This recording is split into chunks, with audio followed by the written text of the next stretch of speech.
Hello mga kaibigan! Welcome ulit sa ating vlog. So ayan mga kaibigan, nandito kami ngayon sa San Marcos. Nag-travel kami mga kaibigan, nakiwiwi muna ako, naki-CR ako mga kaibigan kasi ang hirap talaga pag buntis kasi palagi po tayo nagkawiwi. Kaya ayun, nandito kami habang hinintay namin yung motorsikad na sasakyan namin. Ay standby muna kami, and then maulan siya mga kaibigan. Latest update natin in this video. Kukuha po tayo natin sahod para makabayad tayo sa hardware mga kaibigan, kasi magto 2 months na hindi ako nakapagbayad. So sabi ko, in this sahod ko mga kaibigan, malaki-laki talaga yung ibibigay ko sa hardware. So ngayon, paalis na po kami mga kaibigan, and sana na mayroon ng laman yung ating ATM. So update ko mamaya. So, yan na yung sasakyan namin.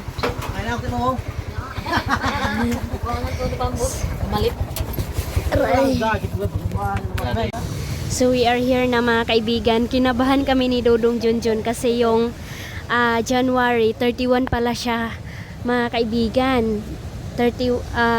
Hanggang 31. So, ngayon is 29 pa. Nandito na kami. Oh my God, kinabahan kami. Sana mayroong laman.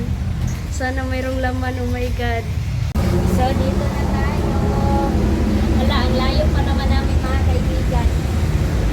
Dito pa naman kami sa Bunawan.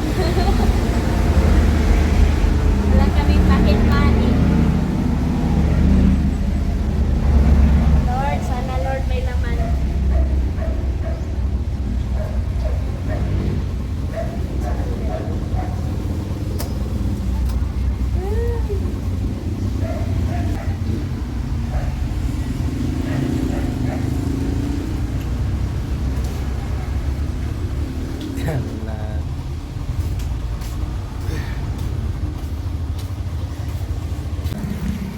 So ayan mga kaibigan, tapos na po natin nakuha yung ating sahod.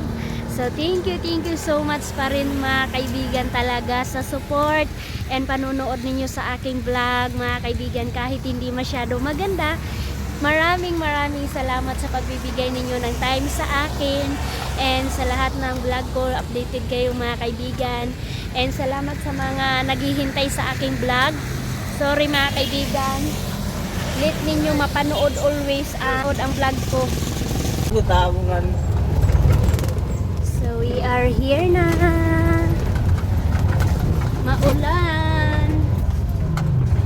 Maulan ang travel.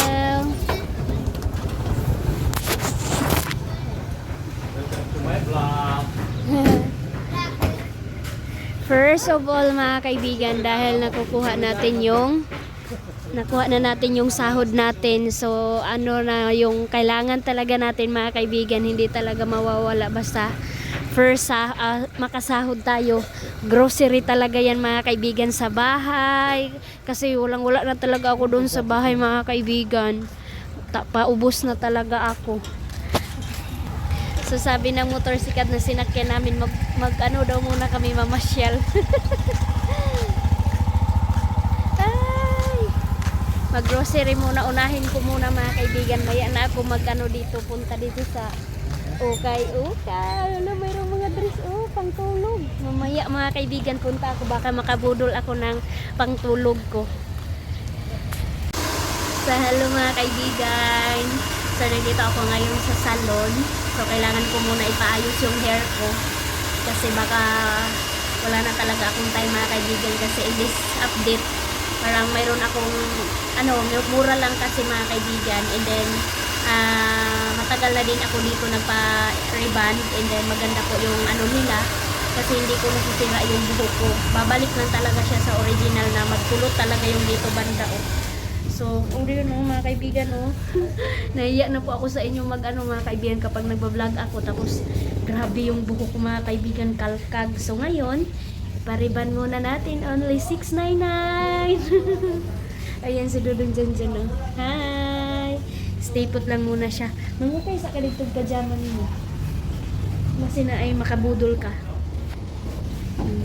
So dito po ako always nagpapariban sa kanila kasi hindi talaga masisira ang buhok ko mga kaibigan. Kasi kapag doon sa iba, parang pag mag-expire na po yung medisina mga kaibigan, parang silhig na ba yung kaging kaayo imong buhok. Pero dito sa kanila mga kaibigan, hindi talaga.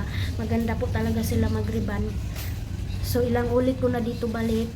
So parang 2 years na yata din ito mga kaibigan, hindi ko na riban. Or 1 year. 2 years na.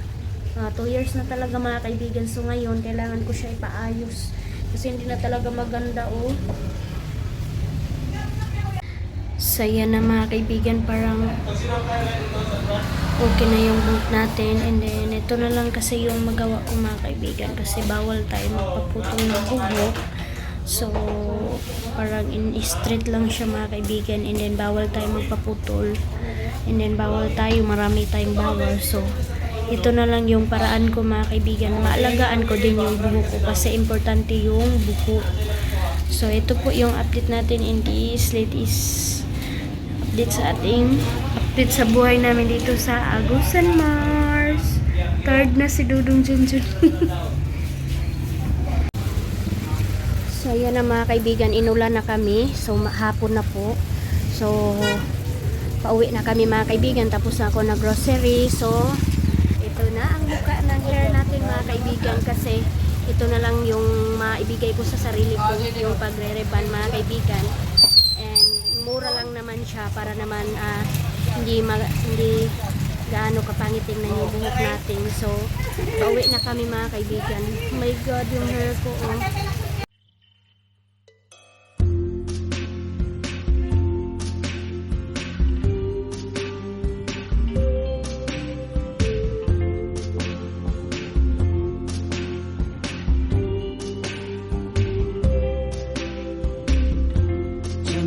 Tonight, I opened up my eyes.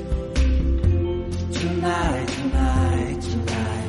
I'm wide awake and I'm breaking into.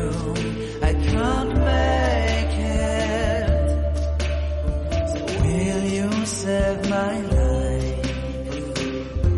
Tonight, I'm talking in my sleep, and I'm tired. So yan, good morning mga kaibigan. Welcome dito sa Tabuk. And ito na po yung update sa balcony ni Ate Maninay sa first floor. Ayan na po ang itsura. Cute na po. Ayan na, meron na siyang disenyo. At saka nalagyan na po ng white para mas attract pa talaga siya. And then mayroon ng say tawag ani eh. So mayroon ng drainage yung balcony sa first floor kasi yung noon mga kaibigan wala siya. Ang cute na tingnan. So puntahan ko diyan mamaya mga kaibigan kasi nagluto pa ako ng kanin dito. Ayan, nagkopi pa sila Yoyo. Si Yoyo galing na Nibaw. Ayan, meron siyang huli. Why po yun ni mo yo? Yaon? Iyang isa? Ubag. Yan si Mama. Tulong-tulong kami dito mga kaibigan. Nagbili ako ng bread kahapon. Ayan. Binilang ko din sila. Mama nagbili kami kahapon ng mangga, apple. Pero hindi nakakainin ni Mama mga kaibigan kasi ibibigay niya kay Uya Halang yung apple na binili ko sa kanya. And sa Tinining din, ayan, busy na din. Hello! Wife ni Uncle Tani. Dito siya mga kaibigan, bakasyon siya para mayroong kasama si Uncle Tani dito pag matulog. And then, mayroong kasama din si Mama kasi wala si Auntie Inday. So, medyo magulo pa in this morning mga kaibigan. Pero, anuhin namin to. Tingnan nyo oh. Ang daming nakasalod mga kaibigan ng mga planggana sa ulan kasi malakas na po yung tagos ng tubig ulan galing dito sa yero kasi mga butas-butas na yung yero dito sa old na bahay kaya maraming nakaharang na mga planggana pero sa ngayon wala na namang ulan so okay na siya. Ayan, busy na sila sa pagpanday. In this update mga kaibigan, hindi nyo makita si Ate Maninay kasi wala siya dito. So, sinamahan niya si Papa pa doon sa Bayugan, and then matagal-tagal pa din sila makauwi kasi nga naoperahan si Papa mga kaibigan ng dalawa sa siko at saka sa tagiliran mga kaibigan. Kaya kailangan ni Papa mag-stay doon sa Bayugan na walang work kasi presko pa yung samad. Uy, yung laslas ni Papa. So ayan na, pinunasan ko na dito mga kaibigan, hindi na siya basa.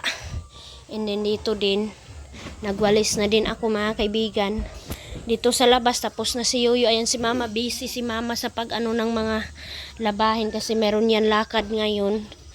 Mama, punta siya doon sa sa bank kasi mag-load si Mama. Dito talaga sa amin mga kaibigan, wala talagang load kasi yung mga loader hindi na po naglo-load kasi hindi na po sila mabibintahan kasi ang daming wifi dito mga kaibigan. So maghulog-hulog na lang sila ng wifi, tapos yung wifi naman dito walang signal. Ay, dahil si Uncle Tani ang naglagay dyan, kaya medyo matulin yung dito banda kasi sila lang, si Pastor lang kasi wala na si Manong, kaya wala na ang isang panday. So dalawa na lang sila panday and tatlong helper. And then tapos na po paglagay ni Uncle Tani yung anuhan ng tubig, drainage. And then nagde-design na sila mga kaibigan. Ayan nilagyan na nila ng white, and then tulong-tulong na sila dyan para mabilis na ang proseso, para pagkatapos dito banda na sila sa likod kasi akala ni Ate Maninay doon na sila sa likod, pero hindi pa talaga mga kaibigan kasi napakahirap yung ginawa nila dito banda. Ayan hindi pa nga tapos mga kaibigan yung sa labas, sa bulada, hindi pa nga nalagyan, pero dyan sa loob ang cute na mga kaibigan. Hala, hindi natin makikita dito kasi medyo madilim ang kamera. Maulan-ulan pa rin. So ito na po ang view, iba na po siya. Hindi na po like nung plywood yung ginamit, iba na siya mga kaibigan, cladding na lahat. So napakatibay na. Ayan, ang cute. Tulong-tulong na sila dito banda. So dito tayo para makita talaga ang view.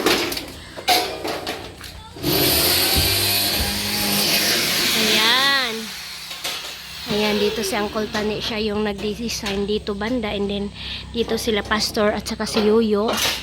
So konti na lang talaga mga kaibigan. Wow, ang cute. So mayroon palang nag-chat sa akin mga kaibigan na mga subscriber ko. Sabi nila na sana daw inayos daw pagtanggal yung plywood, yung pagbaklas mga kaibigan ba. Pero sabi ng panday namin mga kaibigan, 2 buwan daw yung pagtatanggal mo kapag inaayos mo pagtanggal yung plywood para maibigay. Kasi sabi niya mga kaibigan na dapat daw hindi daw ginanon, hindi daw ano yun mga kaibigan ba? Yung dapat inalagaan pagtanggal para daw ma-share daw sa ibang tao yung plywood kasi sayang daw. So hindi po talaga kasi mabilisan to na proseso kaya hindi na po naalagaan yung plywood na pagtanggal is hindi siya masira, kaya minamadali na yun mga kaibigan. Wala naman sa plano na tatanggalin tas ibibigay mga kaibigan, wala po. Kaya ayun, minamadali kasi to mga kaibigan kasi nga gusto na talaga ni Ate Maninay na magpa-blessing para dito na talaga lahat family ni. Kasi si Papa mga kaibigan gusto daw niya matulog dito kapag tapos na daw na blessingan. Kaya ayan, ibang-iba na po Ayan, mayroon na siyang arko. Ayan, hinanapan na ng paraan, cladding na lahat. So sa lahat ng nakagusto ng ginawa ng mga panday, thank you so much. Sa lahat ng nagtatanong na magkano ang cladding, depende po sa sa haba, kung ano po yung gagamitin sa bahay, pero maganda po talaga ang cladding mga kaibigan, matibay po talaga. Ayan, and then maganda din siya ipang disenyo. Ayan parang ano lang siya mga ano yun, metal paring, PVC panel mga kaibigan, parang ano na siya, PVC panel. Pero hindi siya PVC panel kasi cladding siya. Kasi ang mahal ng PVC mga kaibigan, isa-isang linya yun. Mahal ang by pieces niya. Kaya ito na lang yung ginamit ni Ate Maninay dito sa labas. Kasi yung plywood dito mga kaibigan, galing kasi doon sa taas. Mayroong tulo kaya nagkasira yung plywood. Kaya ito na. Ibang-iba na siya mga kaibigan dito sa balcony sa first floor. So ito po yung update natin mga kaibigan. Paalis muna ako kasi pauwi ako doon sa bahay kasi kailangan kong pakainin yung aso ko. Sasaingan ko sila ng kanin. And then si Dudong Junjun, hindi na po siya tumulong muna dito kasi kailangan niyang anuhin yung screen niya, tapusin. Kasi binigyan na sila ni Ate Maninay ng pangbili ng screen. Sahod nila dito yung pag-helper ni Dudong Junjun at saka ni Yoyo. Saya na, busy na si Yuyu sa pag-ihaw ng kal. Nagpabili si mama kahapon sa terasa, pabigay ni Ate Maninay para pang ulam dito sa mga panday. Ayan, tapos in this update mga kaibigan, tingnan nyo naman umulan, tapos sisikat na naman si araw, kaya wala talagang baha mga kaibigan kasi mahina lang yung pag-ulan-ulan dito sa amin sa Agusan, Mars. Kaya nag-ano talaga kami mga kaibigan, nibago talaga kami kasi matagal-tagal na kami hindi naka-ano ng baha. Kasi mas maganda talaga dito pala mga kaibigan kapag baha kasi makapangisda. Kasi ang hirap mga kaibigan, walang income per day. Walang income ba mga kaibigan kasi kung baha mga kaibigan, kahit ilang kilo lang masaya na kami doon. Grabe ang crisis dito. Ano? Ayan mga kaibigan, dahil hindi na kailangan si Dudong Junjun doon sa helper kasi nag-ano lang sila, kailangan nila na maraming helper nung nagbaklas pa. Pero sa ngayon mga kaibigan na wala na masyado baklasin, so yun na lang pagtatap ng cladding. Kaya dito na si Dudong Junjun nagpokus sa screen kasi parating na yung order nila na net. So baka naman mayroon na magsabi na naghingi na naman kami mga kaibigan. Hindi po yun hingi kundi sahod yun ni Dudong Junjun kasi sinahudan siya ni Ate Maninay mga kaibigan sa pag-helper niya. And then screen yung bibilhin ni Dudong Junjun para hindi masayang yung sahod niya. And then mayroong makikita mga kaibigan. So back to fishing tayo mga kaibigan. Kahit hindi magbaha, magagamit namin yung screen namin mga kaibigan. Kasi alam nyo ba yung doon sa ano namin sa umahan, mayroong kasing tubig doon mga kaibigan, yung pinapakita ko sa inyo always na madali mabahaan. Doon namin siya ilalagay para kahit papano mayroong pang ulam per day. So hindi na kami mahirapan mga kaibigan pang ulam. So ayan, yung nilabhan ko medyo natuyo na yan oh. So thank you so much mami talaga sa mga hanger. Napakalaking tulong talaga sa akin. Lalong-lalo na ngayon na maulan-ulan. So nilabhan ko yung mga bag ng mga bata. Oh. Kasi meron naman silang excess na bag. Kaya i-hanger ko muna to. Ha?